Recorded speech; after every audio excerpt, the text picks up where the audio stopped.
Қайырлы күн баршаңызға. Менің атым Бек, толықтай Бекмұхамед. Мен 25 жастамын. Қазіргі кезде халықаралық IT компанияда жұмыс жасаймын. Қызық жағдай, курсқа өзім жазылмаған. Өйткені ол кезде бізде болашақ әйеліммен бірге тұрған кезде бізде арман болатын шетелге оқуға түсуге. Сол кезде әйелім блогерларды қарауды өте жақсы көреді. Білет, таниды. Сол кезде Мағжан Советбекті тауылған, сол кезде Дикси мектебінде. Сол жерде бір курс болған екен, IELTS екен.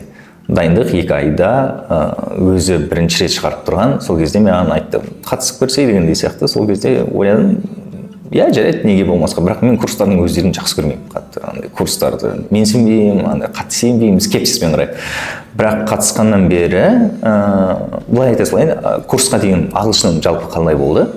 Менде ағылшыным прям жаман болды деп айта алмаймын, бірақ кішкене бір база болды.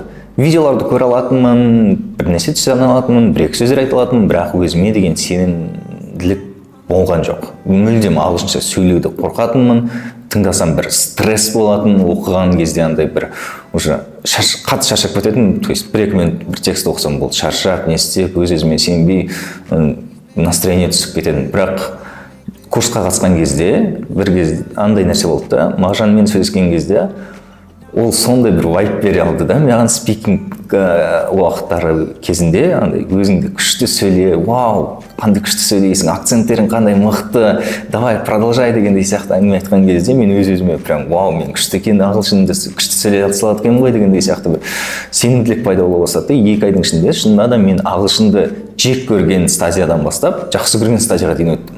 Содан бері мен IELTS тапсырдым, 6 балл алдым. Көп емес, бірақ өз-өзіме прям довольны болдым. Содан бері өкінішке орай шетелге оқуға түсу арманым орындалған жоқ. Алайда одан бөлек маған шынында да осы бір курс IELTS-қа дайындық болса да, маған мынандай нәрсе бере алды да, мен өз-өзімде жаңағы айтқан сенімділік және ағылшынды жек көргеннен жақсы көргенге дейін өткеннен кейін мен шынында да өзіме өте үлкен мүмкіндік аша бастадым.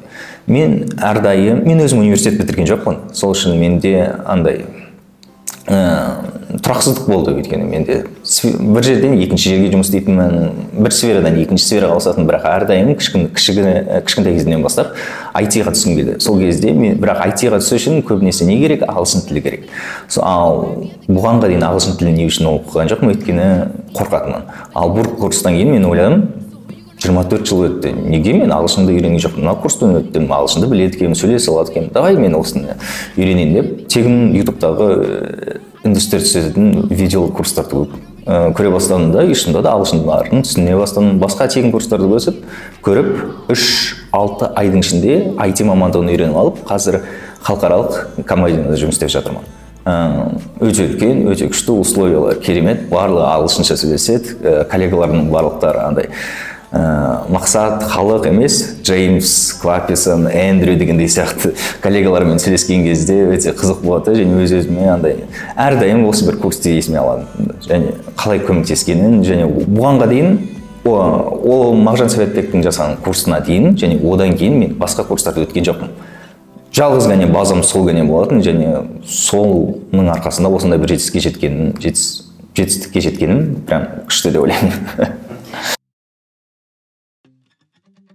YouTube'да Майнкрафт видеоларын жақсы көремін. Ағылшынша көруге. Өте ағылшынша үйренгеннен бастап YouTube'да өте үлкен контент аша бастадым өзіме, развлекательный. Майнкрафттан, басқа ойындардан болсын, және өте қызық кейбір кезде солардың басқа бір ойындарды, мен қатты жақсы көретін ойындарды ойнап жүрген ойындарымды басқа жақтан көруге, басқа жақтан ашылуға, одан бөлек жұмыста да. Мысалы, кейбір кезде бір жаңалықтар болған кезде, бірінші ағылшынша шыққан кезде соны бірінші рет оқу, немесе тіпті туысқандардың алдында бір мақтанып қаласың, ағылшынша біледі дегендей сияқты. Және әрине де жұмыста, тағы да шетелде өте көп көмектеседі. Өйткені ағылшынша сөйлескен кезде барлықтары прям күшті, өте көп көмекте болсын. Және жалпы өзіме қатты ұнап қалды, ағылшынша. Сол үшін барынша қолдануға тырысамын. Әлі де шетелдегі оқуда армандайтын шығармын, өйткені менде диплом жоқ. Диплом алуды әйтеуір де бір болашақта қалай да болса аламын деп ойлаймын, және Қазақстан емес, бірақ шетелдің бір университетінде алғым келеді ағылшын тілінде. Өзімнің YouTube каналымды ашқым келеді. Иә, блогингпен айналысып, бірақ қандай дәстүрлі блогинг емес, басқа форматтағы блогинг деп ойлаймын. Және жалпы Қазақстандағы ойын индустриясы туралы айта бастау. Қазақ тілінде.